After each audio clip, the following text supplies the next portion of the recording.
ثواب ہے، حدیث پاک میں اس کی بہت فضیلت آئی ہے۔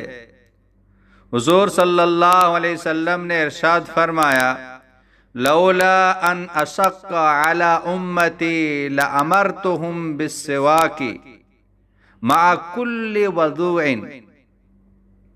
اگر مجھے اس بات کا اندیشہ نہ ہوتا کہ میری امت مشقت اور تنگی میں پڑ جائے گی تو میں ہر وضو کے وقت مسواک کرنے کا حکم دیتا۔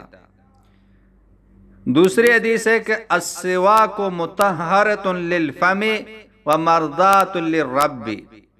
مسواک کرنا منہ کی صفائی اور اللہ تبارک و تعالی کی خوشنودگی کا سبب ہے۔ ام المومنین حضرت عائشہ رضی اللہ تعالی عنہا سے روایت ہے کہ جو نماز مسواک کر کے پڑھی جائے وہ بے مسواک والی نماز سے 70 درجہ افضل ہے۔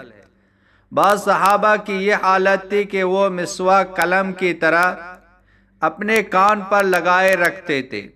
مسواک کے فوائد علماء کرام نے مسواک کے اہتمام میں تقریباً 70 فائدے لکھے ہیں۔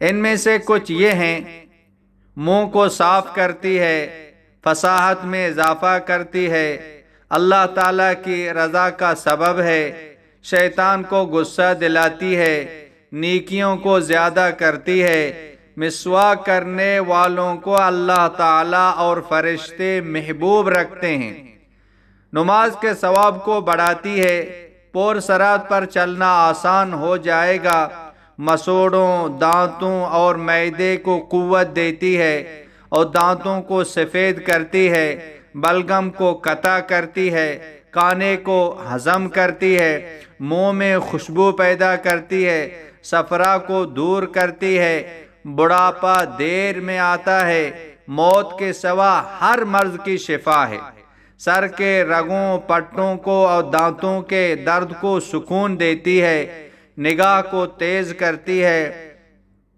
منہ کی بدبو دور کرتی ہے وغیرہ۔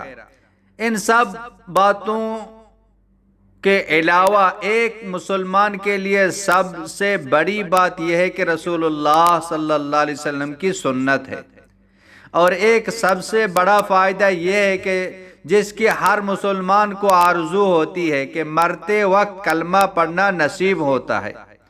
حضور صلی اللہ علیہ وسلم جب بھی گھر میں داخل ہوتے تو اولاً مسواک فرماتے۔ 10 چیزیں فطرت میں سے ہیں، یعنی انبیاء علیہ السلام کی سنت ہیں، ان میں سے ایک مسواک کرنا بھی ہے۔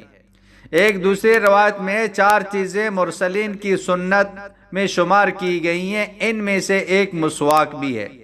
حضرت عائشہ رضی اللہ تعالی عنہ فرماتی ہیں، رسول اللہ صلی اللہ علیہ وسلم جب بھی بیدار ہوتے، خواہ دن میں یا رات میں، تو وضو سے پہلے مسواک ضرور کرتے۔ حضرت ابو امامہ کہتے ہیں کہ رسول اللہ صلی اللہ علیہ وسلم نے فرمایا کہ ہمارے پاس جبرائیل جب بھی آئے تو انہوں نے مسواک کرنے کی تاکید ضرور فرمائی ہے۔ حضور صلی اللہ علیہ وسلم نے ایک مرتبہ صحابہ کرام سے فرمایا، میں نے تم لوگوں سے مسواک کی اہمیت اور اس کے مرتبے کے بارے میں خوب بیان کیا ہے۔ موجودہ دور میں مسواک کا بدل برش یا ٹوتھ پیسٹ کو کہا جاتا ہے، جو کہ سراسر غلط ہے، کیونکہ مسواک ایک نیچرل چیز ہے، جبکہ برش مصنوعی اور ٹوتھ پیسٹ کیمیکلز کا مجموعہ ہے۔ مسواک کو انسان منہ کے اندر ان جگہوں تک بھی استعمال کر سکتا ہے جہاں تک برش کا جانا محال ہے، اور اس کے قائم مقام بھی ناممکن ہے۔ ویسے تو ہر حال میں مسواک کرنا مستحب اور بہتر ہے، مگر بعض حالتوں میں اس کی اہمیت بڑھ جاتی ہے۔ مثلا وضو کرتے وقت، قرآن شریف کی تلاوت سے پہلے، اسی طرح دانتوں پر زردی، میل چھڑ جانے، سونے، چپ رہنے، بھوک لگنے یا بدبودار چیز کھانے کے سبب منہ کا مزہ بگڑ جانے کی حالت میں مسواک زیادہ مستحب اور بہتر ہے۔ واللہ اعلم بالصواب۔ مولانا عبدالحکیم اسحاق آفیشل کو سبسکرائب کریں، بیل آئیکن کو کلک کریں، لائک شیئر کمنٹ کریں تاکہ ہر آنے والی ویڈیو آسانی سے تمہیں مل سکے۔